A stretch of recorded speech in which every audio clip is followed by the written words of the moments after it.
नमस्कार विद्यार्थी मित्रांनो, स्पर्धांकरूवर आपल्या सर्वांचे स्वागत आहे. आज आपण बघणार आहोत अकाउंटिंगची मॉक टेस्ट. मित्रांनो, काही दिवसाआधी मी अकाउंटिंगवर मॉक टेस्ट टाकलेली होती. बऱ्याच दिवसापासून वेळ न मिळाल्यामुळे मी मॉक टेस्ट टाकू शकलो नाही. परंतु इथे आपण बघितलं असेल की आता येणाऱ्या जसं 6 जुलैला ठीक आहे आपल्याकडे महाट्रान्सकोची एक्झाम होणार आहे. त्यानंतर नवी मुंबई म्युन्सिपल कॉर्पोरेशनची देखील ॲड आलेली आहे, कल्याण डोंबिवलीची देखील आलेली आहे.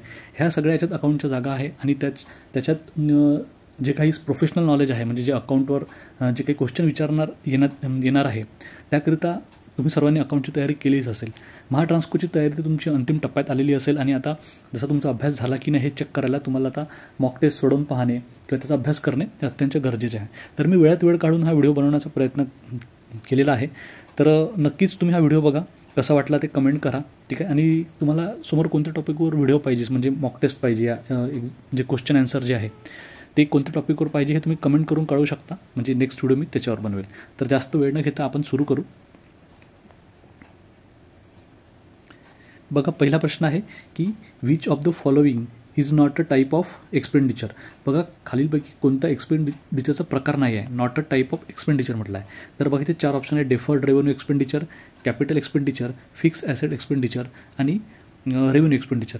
बघा, तुम्हाला माहीत असेल की डेफर्ड रेव्हेन्यू एक्सपेंडिचर हा एक्सपेंडिचरचा एक टाईप आहे, ठीक आहे. याच्यात काय होते की जसं आपण मार्केटिंगवर किंवा एखाद्या गोष्टीवर खर्च करतो, जशी मार्केटवर खूप मोठी अमाऊंट आपण खर्च केली तर त्याचा जो बेनिफिट आहे तो येणाऱ्या काही वर्ष आपल्याला भेटत असतो. याचा अर्थ असतो की डेफर्ड रेव्हेन्यू एक्सपेंडिचर म्हणजे काय, तर समजून घ्या तुम्ही जर 5 लाख रुपये मार्केटिंगवर खर्च केले, आज आपण खर्च केले, परंतु येणाऱ्या काही वर्षामध्ये त्याचा बेनिफिट आपल्याला भेटत असतो, ठीक आहे. तर त्याला डेफर्ड रेव्हेन्यू एक्सपेंडिचर म्हणतात. त्यानंतर कॅपिटल एक्सपेंडिचर म्हणजे काय, तर आपण जो काही कॅपिटलवर खर्च केलेला आहे, ठीक आहे, जसं ॲसेट्स वगैरे असतात याच्या रिलेटेड जो काही खर्च आपण करतो त्याला कॅपिटल एक्सपेंडिचर म्हणतात. त्यानंतर रेव्हेन्यू एक्सपेंडिचर, ठीक आहे, जो काही डेली किरकोळ खर्च असतो आपला, ठीक आहे, जो बिझनेसचा जो किरकोळ खर्च असतो त्याला आपण रेव्हेन्यू एक्सपेंडिचर म्हणत असतो. जो काही आपला डेली खर्च असतो, जो बिझनेस ऑपरेशनशी संबंधित असतो, ठीक आहे. तर ते झालं. तर याच्यात कोणतं ऑप्शन नाही आहे, तर ते आहे ऑप्शन सी.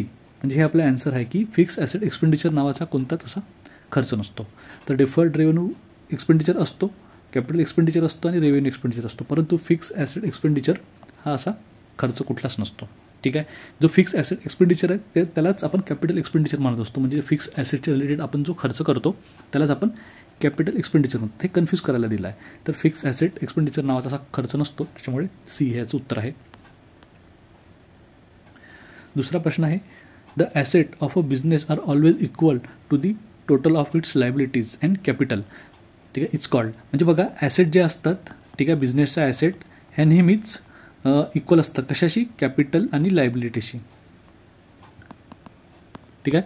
तर तुम्हाला माहितीच असेल की याला काय म्हणतात, त्याला डबल एंट्री सिस्टीम म्हणतात का, तर नाही. डबल एंट्री सिस्टीम म्हणजे काय होते की प्रत्येकाची डेबिट आणि क्रेडिट अशी एंट्री होते, त्याला डबल एंट्री सिस्टीम. बॅलन्सिंग म्हणजे काय असते की आपण जे काही टोटल असतं, जे काही अकाउंट आपण जे क्लोजिंग करतो तेव्हा ती अमाऊंट बॅलन्स करत असतो, त्याला आपण बॅलन्सिंग म्हणतो. रिअलायझेशन कॉन्सेप्ट हा अतिशय वेगळा कॉन्सेप्ट आहे, त्याचा याच्याशी काहीच रिलेशन नाही. तर याचा आन्सर आहे डी, अकाउंटिंग इक्वेशन. तर याला आपण काय म्हणत असतो, अकाउंटिंग इक्वेशन. हे एक अकाउंटिंग इक्वेशन आहे. काय, तर asset is equal to capital plus liability. हे एक अकाउंटिंग इक्वेशन आहे. म्हणजे काय, तर जेवढी ॲसेट असते, म्हणजे पकडून घ्या आपल्याकडे 10 लाखाची ॲसेट असेल तर आपल्याला कॅपिटल प्लस लायबिलिटी देखील तेवढीच असते. तर मे बी 3 लाखाची जर आपल्याकडे कॅपिटल असेल तर उर्वरित 7 लाखाची काय असते, लायबिलिटी असते. आणि हे इक्वेशन नेहमी बरोबर म्हणजे समान असते. तर त्याला अकाउंटिंग इक्वेशन असं म्हटलं जाते. तिसरा प्रश्न आहे: proprietors fund includes which of the following. प्रोप्रायटरचा जो फंड असतो, ठीक आहे, त्यात काय कशाचा समावेश होतो, तर याच्यात आहे debenture, equity share capital, preference share capital आणि रिझर्व्ह अँड सरप्लस. तर बघा, इक्विटी शेअर कॅपिटल, ठीक आहे, हा प्रोप्रायटरचाच फंड असतो, तुम्हाला सर्वांना माहीत असेल. त्याचप्रमाणे प्रिफरन्स शेअर कॅपिटल हा देखील प्रोप्रायटरचाच फंड असतो आणि रिझर्व्ह आणि सरप्लस हे तीनही प्रोप्रायटरचेच फंड असतात. म्हणून याचं उत्तर बी हे असणार आहे, ठीक आहे. आता तुम्ही म्हणाले डिबेंचर का नसतो, तर मित्रांनो, डिबेंचर काय असते की कंपनी काय करते की डिबेंचर इश्यू करते आणि लोकांतून पैसा उचलते. याला एक प्रकारे डेट फायनान्सिंग देखील म्हणतात, ठीक आहे. इक्विटी काय असते की इक्विटी जे काही शेअर कॅपिटल असते ते प्रोप्रायटरने आणलेलं असते. प्रिफरन्स शेअर कॅपिटल त्यालाच आपण इक्विटी शेअर आणि प्रिफरन्स शेअर तुम्हाला माहितीच असेल. तर हे जे शेअर कॅपिटल असते हे काय असते, प्रोप्रायटरने आणलेलं असते. त्याचप्रमाणे रिझर्व्ह आणि सरप्लस हा देखील प्रोप्रायटरचाच फंड. आपण जे काही रिझर्व्ह आपल्याकडे आपण ठेवलेले असतात, ठीक आहे, जो काही सरप्लस आपल्याकडे अमाऊंट झालेली असते, रिटर्न अर्निंग वगैरे, तो सगळा आपण प्रोप्रायटरचाच फंड समजला जातो. परंतु डिबेंचर जे आहे हे आपण कर्जव भांडवल असते, ठीक आहे, हे आपण लोकांकडून घेतलेला हा पैसा आहे. त्याच्यामुळे प्रोप्रायटर्स फंडमध्ये येत नाही, त्याच्यामुळे ऑप्शन बी 2, 3, 4 हे बरोबर आहे. चौथा प्रश्न आहे, which of the following is not a core financial statement. बघा कोर फायनान्शियल स्टेटमेंट कोणतं नाही आहे म्हटलं आहे, तर सर्वांना आपल्याला माहीतच आहे, हा प्रश्न अतिशय इझी आहे की इन्कम स्टेटमेंट हे कोर फायनान्शियल स्टेटमेंट आहे. स्टेटमेंट ऑफ कॅश फ्लो हे देखील कोर फायनान्शियल स्टेटमेंट आहे. त्यानंतर बॅलन्स शीट हे देखील कोर फायनान्शियल स्टेटमेंट आहे. तर कोणतं कोर फायनान्शियल स्टेटमेंट नाही आहे, तर ट्रायल बॅलन्स. ठीक आहे, हे फायनान्शियल स्टेटमेंट नाही आहे. तर जेव्हा आपण आपल्या अकाउंटची जे आपण लेजर पोस्टिंग झाल्यावर आपल्याला अकाउंटची जी ॲक्युरेसी असते ती जेव्हा आपल्याला चेक करायची असते तेव्हा आपण ट्रायल बॅलन्स बनवतो. ठीक आहे, आणि प्रत्येक अकाउंटचा जो आपण बॅलन्स त्यात घेतो आणि तो मॅच करतो. ठीक आहे, तिथून आपण अरिथमॅटिक ॲक्युरेसी. ठीक आहे, आपण इथे काय असतं की अरिथमॅटिक ॲक्युरेसी या ट्रायल बॅलन्समध्ये आपण चेक करत असतो. ठीक आहे, तर हे काही फायनान्शियल स्टेटमेंट नसते. फायनान्शियल स्टेटमेंट काय असते, जिथून आपल्याला कंपनीच्या फायनान्सची जी स्थिती आहे ती कळत असते. ठीक आहे, इन्कम स्टेटमेंटमध्ये आपल्याला कंपनीचं जे काही किती इन्कम आली आहे, किती एक्सपेंडिचर झाला आहे तो आपल्याला इन्कम स्टेटवरून कळत असते.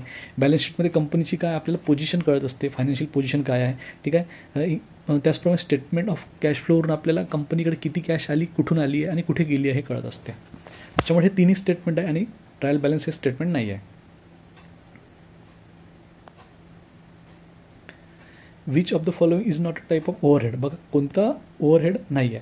तुम्हाला सर्वांनाच माहिती आहे की ओव्हरहेड म्हणजेच काय, तर इनडायरेक्ट एक्सपेन्सेस. ठीक आहे, यालाच आपण इनडायरेक्ट एक्सपेन्सेस म्हणतो.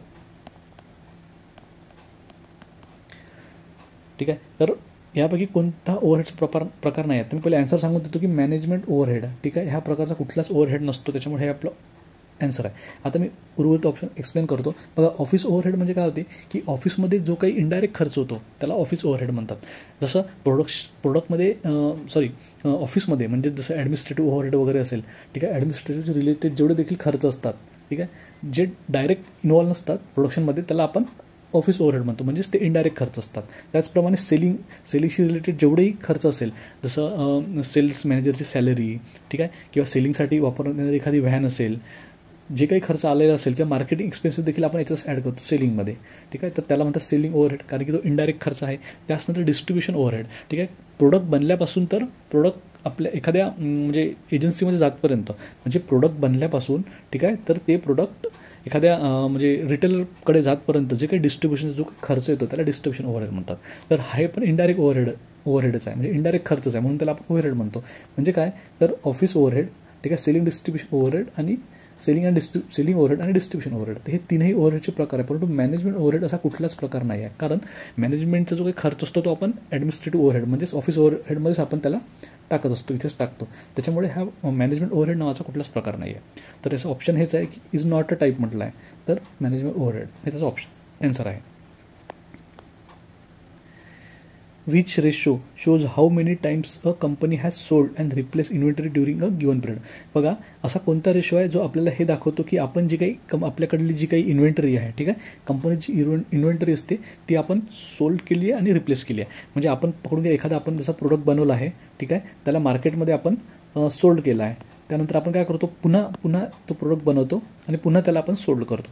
तर म्हणजे काय होतं की हा जो प्रोडक्ट आहे, ठीक आहे, हा आपण सेल करत असतो. म्हणजे हा प्रोडक्ट आपण सेल करतो, मग पुन्हा आपण एक प्रोडक्ट बनवतो आणि पुन्हा सेल करतो. तर हे जे असते हे जे याला म्हणतात की म्हणजे टर्नओव्हर म्हणतात याला. ठीक आहे, तर कोणता रेशो आहे, त्याला कोणता रेशो म्हणतो, तर याचा आन्सर आहे इन्व्हेंटरी टर्नओव्हर रेशो. यात काय होतं की इन्व्हेंटरी आपण मॅन्युफॅक्चरिंग करतो, गुड्स आणि प्रोडक्ट्स जे काही असेल ते आपण मग सेल करतो. त्यानंतर पुन्हा आपण रॉ मटेरियल आणतो, त्यावरून इन्व्हेंटरी बनवतो आणि ते सेल करतो. तर जितक्या लवकर आपण आपली इन्व्हेंटरी फिरवतो त्याला इन्व्हेंटरी टर्नओव्हर रेशो म्हणतात, इन्व्हेंटरी टर्नओव्हर रेशो. ठीक आहे, तर इन्व्हेंटरी मॅनेजमेंट रेशो नाही, सेल्स टर्नओव्हर रेशो देखील नाही आणि ऑल ऑफ द अबव हे ऑप्शन आहेच नाही. तर याचं खरं उत्तर आहे इन्व्हेंटरी टर्नओव्हर रेशो. ठीक आहे, तर हा रेशो हे दाखवतो की आपण कंपनीमध्ये किती माल सोल्ड केला आणि किती रिप्लेस केला. म्हणजे आपण रॉ मटेरियलपासून तर सोल्ड होतपर्यंत किती माल हे केला आणि त्यानंतर पुन्हा आपण जी सायकल पुन्हा म्हणजे ती सायकल जी असते ते टर्नओव्हर होत असते, त्याला इन्व्हेंटरी टर्नओव्हर रेशो म्हणतात. What is called brief explanation of the narration. हे तर एकदम बेसिक आहे की कशाला brief explanation of the transaction. म्हणजे आपण जे ट्रान्झॅक्शन लिहितो, तुम्ही आता जसं आपण लेजर पोस्टिंग करताना आपण जे लिहितो की, ठीक आहे, की जसं आपण मशिनरी परचेस केली तर काय लिहितो की machinery account debited to cash account. जसं फॉर एक्झाम्पल आपण मशिनरी परचेस केली तर आपण काय करतो, मशिनरी अकाउंट डेबिटेड टू कॅशवर जर आपण परचेस केली असेल तर कॅश अकाउंट क्रेडिटेड, ठीक आहे. आणि इथे आपण त्याची अमाऊंट लिहितो अशा पद्धतीने, तुम्हाला सगळं आठवत असेल. तर आपण मग इथे नॅरेशन लिहितो कंसामध्ये, काय लिहितो, being machinery purchase on cash, ठीक आहे. आपण अशा प्रकारे एक नॅरेशन लिहितो, ठीक आहे. याला काय म्हणतात, नॅरेशन म्हणतात, ठीक आहे. यालाच ब्रीफ एक्सप्लेनेशन म्हणतात. म्हणजे आपण जी एंट्री केली की मशिनरी परचेस केली तर machinery account debited to cash, कॅशवर आपण मशिनरी परचेस केली, तर याचं जे ब्रीफ एक्सप्लेनेशन असते हे आपण इथे ब्रॅकेटमध्ये देत असतो, यालाच नॅरेशन म्हणतात, ठीक आहे. तर याचं उत्तर काय झालं, नॅरेशन. एंट्रीज तर तुम्हाला माहितीच आहे की एंट्रीज म्हणजे काय, जी आता मी तुम्हाला करून दाखवली ती एंट्रीज आहे. लेजर फोलिओ म्हणजे काय असते की आपण जेव्हा अकाउंट बनवतो कुठलं पण, ठीक आहे, इथे असं अकाउंट असतं, तर लेजर फोलिओ, इथे एक लेजर फोलिओ असतो बघा, तुम्ही असं जे हे अकाउंट बनलेलं असेल ते एक छोटासा कॉलम असतो लेजर फोलिओ, लेजरचा तो नंबर तिथे आपल्याला टाकायचा असतो, ठीक आहे. आणि नॅरेशन त्याचं आन्सर झालं. आणि एक्सप्लेनेशन म्हणजे काय, तर त्यालाच आपण नॅरेशन म्हणतो. म्हणजे त्याचं करेक्ट आन्सर काय, C, narration. Which of the following is also known as the subdivisions of the journal. बघा जे जर्नल असते त्याला सबडिव्हिजन कशाला म्हटलं जाते, ठीक आहे. तर याच्याच पहिले मी आन्सर सांगून देतो, ते आहे सबसिडरी बुक, ठीक आहे. जर्नलचे जे सबडिव्हिजन असते त्याला सबसिडरी बुक्स म्हणतात. म्हणजे काय, तर 7-8 प्रकारचे सबसिडरी बुक्स आहेत, ठीक आहे. ते जर्नलचं असते पार्ट असते, ठीक आहे. लेजर तर जर्नलचा पार्ट नसते. डेबिट क्रेडिट हे तर फक्त म्हणजे याच्याशी रिलेटेड आहे की कोणतं अकाउंट डेबिट होईल कोणतं क्रेडिट होईल, ठीक आहे. जनरल एंट्री हे पण नाही. Cash, purchase, sale, purchase return, sale return, bills payable, bills receivable, हे सगळे काय आहे, हे सगळे सबसिडरी बुक्स आहे. कॅश बुकमध्ये कॅशची एंट्री करतो, परचेसची परचेसमध्ये, सेल्सची सेल्समध्ये, परचेस रिटर्नची याच्यात, बिल्स पेएबल, बिल्स रिसिवेबल, ह्या सगळ्याच्या ज्या आपण एंट्री आहे ना ह्या बुक्समध्ये करत असतो, ठीक आहे. तर हे जे जर्नलचा हा प्रकार असतात त्यालाच आपण सबसिडी बुक्स म्हणत असतो, ठीक आहे. तर इथे विचारलं आहे की सबडिव्हिजन ऑफ द जर्नल, जर्नलचं सबडिव्हिजन काय आहे, तर हे सबसिडी बुक्स असतात जे इतक्या प्रकारचे असतात. Patent, copyright and trademark are, हे काय आहे बघा, तुम्हाला सर्वांना माहितीच असेल की पेटंट जे काय आपण एखादं कोणतं नवीन इन्व्हेन्शन करतो तर ते इन्व्हेन्शन आपण जे रजिस्टर करतो त्याला पेटंट म्हणतात. त्याचप्रमाणे एखाद्या लेखकाने जर एखादं बुक लिहिलं आणि त्याचं जर कॉपीराईट रजिस्टर करावं लागतं आपल्याला, म्हणजे काय होतं की ते बुक त्याच्या नावाने रजिस्टर होते आणि त्याची कोणी कॉपी करू शकत नाही, त्याला कॉपीराईट म्हणतात. आणि ट्रेडमार्क म्हणजे काय, तर असं एखादा आपण लोगो बनवला आहे किंवा कोणते शेतीचं कोणतं एखादं आपण साधन उत्पादन बनवलं आहे तर त्याला आपण ट्रेडमार्क म्हणून रजिस्टर करू शकतो. तर असे हे 3 प्रकारचे जे असतात हे आपले काय असतात, हे आपले इंटेंजिबल ॲसेट असतात, ठीक आहे. करंट ॲसेट तर नसतात, फिक्स ॲसेट तर ऑफकोर्स नाही आणि इन्व्हेस्टमेंट पण नाही म्हणता येईल याला. तर हे असतं इंटेंजिबल ॲसेट, म्हणजे काय, त्याला आपण हात लावू शकत नाही, बघू शकत नाही, परंतु याची एक व्हॅल्यू असते, ठीक आहे. जसं पेटंट झालं, कॉपीराईट, ट्रेडमार्क, हे फिजिकल ॲसेट नसतात, त्याला बघू शकत नाही, हात लावू शकत नाही, परंतु याची एक व्हॅल्यू असते कंपनीच्या बॅलन्स शीटमध्ये, कंपनीमध्ये, ठीक आहे. तर म्हणूनच त्याला इंटेंजिबल ॲसेट म्हणतात, ठीक आहे, की ज्याला आपण बघू शकत नाही, स्पर्श करू शकत नाही. त्यानंतर 10वा प्रश्न आहे, in how many days every buyback should be completed within a period from the date of resolution or special resolution as the case may be passed by board. बघा प्रश्न तुम्हाला कळलं नसेल, पुन्हा एकदा वाचतो.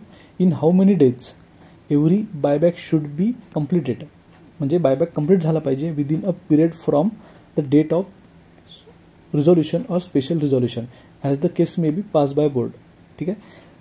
रिझॉल्युशन किंवा स्पेशल रिझॉल्युशन पास झाल्यापासून जे काही शेअरचे बायबॅक आहे, ठीक आहे. बायबॅक म्हणजे काय, तर कंपनी ते आपले शेअर जे वापस घेते त्याला बायबॅक म्हणते. किती दिवसात ते झालं पाहिजे, तर याचा आन्सर आहे सी, 1 year. म्हणजे काय बघा, कंपनी काय करते, शेअर इश्यू करते. म्हणजे ही एक कंपनी आहे, सपोज हिने शेअर इश्यू केले आहे आणि ते जसं आपण घेतलेलं आहे, ठीक आहे. आता काय होते की ते शेअर कोणते कारण नसेल की कंपनीकडे कॅश जास्त झालेली असेल किंवा कंपनीला आपले शेअर खरेदी करत असेल तर कंपनी काय करते, हे शेअर बायबॅक करते, म्हणजे वापस घेण्याकरिता हे करते, म्हणजे प्रस्ताव मांडते, ठीक आहे. तर त्यासाठी काय करते कंपनी की तो प्रस्ताव आधी बोर्ड ऑफ डायरेक्टर्स असते, जी काही मीटिंग असते, ॲन्युअल जनरल मीटिंग, त्याच्यामध्ये आहे ना हे रिझॉल्युशन पास करावं लागते. काय, कशासाठी, तर शेअर बायबॅक करायसाठी.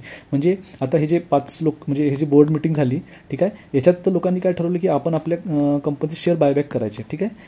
एखादं एक स्पेशल रिझॉल्युशन त्यांनी पास केलं आणि शेअर ठरवले बायबॅक करायचे, परंतु ते रिझॉल्युशन पास केल्यापासून पकडून घ्या ते 1 जानेवारी 2025ला जसं हे रिझॉल्युशन पास केलं, तर तिथून 1 वर्षापर्यंत, म्हणजे 1 वर्षाच्या आत, ठीक आहे, कंपनीला ते शेअर बायबॅक करावं लागते. तर तेच इथे विचारलं आहे की किती पिरियड असतो, म्हणजे किती दिवसात कंपनीला ते शेअर बायबॅक करावं लागते, ती प्रोसेस जी आहे ती पूर्ण करावी लागते. तर ते पूर्ण करण्याची प्रोसेस आहे 1 वर्ष. म्हणून लक्षात ठेवा की जेव्हा कंपनी बोर्ड ऑफ डायरेक्टर्स जे ॲन्युअल जनरल मीटिंगमध्ये रिझोल्युशन पास करतात की बायबॅक करायचं आहे, त्यानंतर कंपनी 2 महिने 4 महिन्यात ती प्रोसेस पूर्ण करते. तर त्यांना 1 वर्षापर्यंतचा कालावधी असतो ती प्रोसेस पूर्ण करायला. तर याचा आन्सर आहे सी. तर मित्रांनो हे बघा इथे आन्सर तुम्ही चेक करू शकता. तर मित्रांनो हा जो व्हिडिओ आहे एक 10 प्रश्न आपण घेतलेले आहे. तर हा कसा वाटला, याचं एक्सप्रेशन कसं वाटलं हे कमेंट करा. त्याचप्रमाणे याची जी PDF आहे मी आपल्या टेलिग्राम चॅनल जे आहे स्पर्धांकुर नावाचं हे आपलं टेलिग्राम चॅनल आहे आणि स्पर्धांकुर नावाचं यूट्यूब चॅनल आहे. त्याचप्रमाणे आपली वेबसाईट आहे MPSC अलर्ट, त्याच्यावर आणि या टेलिग्राम चॅनलवर मी हे PDF टाकलेली आहे. तर तिथून ती तुम्ही डाउनलोड करू शकता. त्याचप्रमाणे तुमच्या मित्राशी शेअर करू शकता. हा व्हिडिओ तुम्ही शेअर करू शकता.